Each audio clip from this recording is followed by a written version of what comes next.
Hello hello hello. ആ അസ്സലാമു അലൈക്കും. ഞാനൊരു പരസ്യം കണ്ട് വിളിച്ചതാണ്. എവിടുന്നാ വിളിക്കണേ? ഇത് പാറമ്മൽ ഓക്കെ അത് ആനപ്പുറത്ത് കയറുള്ള പൈസ ഉണ്ടോ? ചാർജ് ആ പൈസ ഇല്ലെങ്കിൽ നമ്മള് പരസ്യം ഇടുവോ? എങ്ങനെ? വെറുതെ കയറാം, ആയിരക്കണക്കിന് ആളുണ്ടാവില്ലേ? അതെ അതെ. എങ്ങനെ അതിന്റെ റേറ്റ് വരുന്നത് എങ്ങനെയാ? അത് റേറ്റ് എന്ന് പറഞ്ഞാല് ഒരാനുമ്പോ 4 ആളാണ്.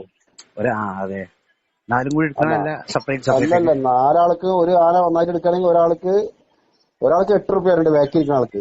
8,000 രൂപ. ബാക്കി ഇരിക്കുന്ന ആൾക്ക്. ആ അതിന് മുമ്പിലാണെന്നുണ്ടെങ്കിൽ 10,000 റുപ്യ. ആ പിന്നെ 13, 16. 13, 16. ശരി, അതെന്തെങ്കിലും അഡ്ജസ്റ്റ് ചെയ്ത് തരും. അങ്ങനെ ശരി അല്ലേ. ആയിക്കോട്ടെ ആയിക്കോട്ടെ. പുതിയ ഞാൻ അന്വേഷിച്ച് നോക്കിയാണ്. ആയിക്കോട്ടെ ആയിക്കോട്ടെ, ശരി. Okay okay. കോടതിന്റെ അവിടുന്ന് പുതിയങ്ങാടിയായിട്ട് ബെൻസ് വിളിച്ചു പോകാനൊക്കെയാണ്.